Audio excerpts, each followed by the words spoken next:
Welcome to the heart of Westminster, where thousands of farmers have descended in convoy to Keir Starmer's doorstep. Why? Because of the government's inheritance tax raid.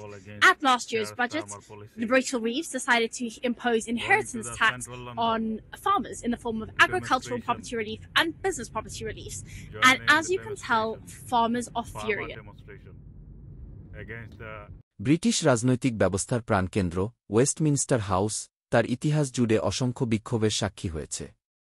সাম্প্রতিক এবং উল্লেখযোগ্য বিক্ষোভগুলির মধ্যে রয়েছে কৃষকদের দ্বারা সংগঠিত বিক্ষোভ, যারা বৃহৎ কনভয়ে ওয়েস্টমিনস্টারের প্রাণকেন্দ্রে তাদের উদ্বেগ প্রকাশ করতে নেমে আসে। এই বিক্ষোভগুলি সরকারের উত্তরাধিকার কর নীতিগুলিকে কেন্দ্র করে তৈরি, যা তাদের বিশ্বাস, তাদের জীবিকা নির্বাহের উপর অসামঞ্জস্যপূর্ণ প্রভাব ফেলে। That we want to be noticed, we want to be heard. It's very important, obviously, what we're trying to achieve now. And it doesn't just stop with the farmers. It stops with everybody revolving around the farmers, all the trades, the vets, the machinery dealers, and, of course, anybody else that's actually small businesses. So, we are fighting for everybody else, not just ourselves. British রাজনৈতিক ব্যবস্থার প্রাণকেন্দ্র Westminster house তার ইতিহাস জুড়ে অসংখ্য বিক্ষোভের সাক্ষী হয়েছে।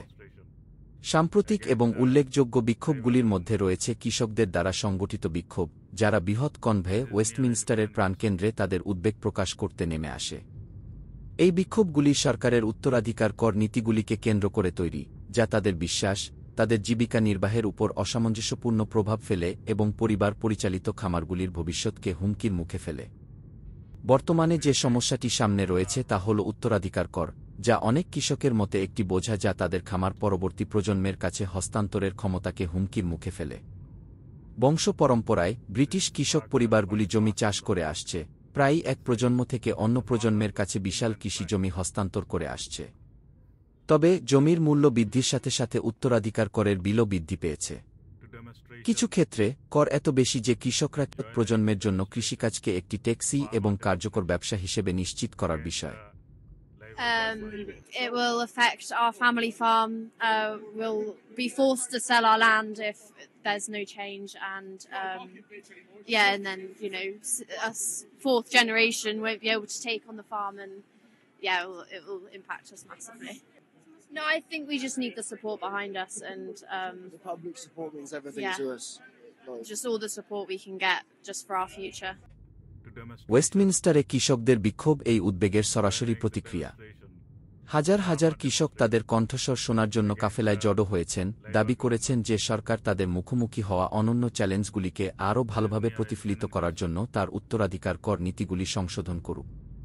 তারা যুক্তি দেন যে সরকারকে বৃহত্তর অর্থনীতিতে পারিবারিক খামার এবং কৃষি ব্যবসার গুরুত্ব স্বীকার করতে হবে, বিশেষ করে গ্রামীণ সম্প্রদায়গুলিতে যেখানে কৃষিকাজ প্রায়শই স্থানীয় অর্থনীতির মেরুদণ্ড। এই বিক্ষোভগুলি কেবল কর নিয়ে নয়, এগুলি যুক্তরাজ্যে কৃষির ভবিষ্যৎ নিশ্চিত করার বিষয়ে। কৃষকরা যুক্তি দেন যে বর্তমান উত্তরাধিকার কর ব্যবস্থা তাদের ব্যবসার টিকে থাকা এবং শতাব্দী ধরে ব্রিটিশ জীবনের কেন্দ্রবিন্দুতে থাকা কৃষি ঐতিহ্যের জন্য হুমকিস্বরূপ।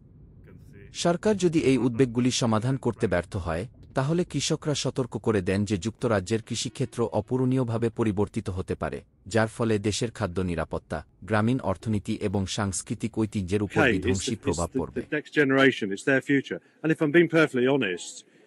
If we have to pay the tax, my farm will go. The farm won't be there because they just won't be able to afford it. And we don't make a lot of money. If we made a lot of money and the prices were better, we'd be happy to pay the tax, but it's just not there. So really, we just want to try and keep ticking along and move it on to the next generations, really.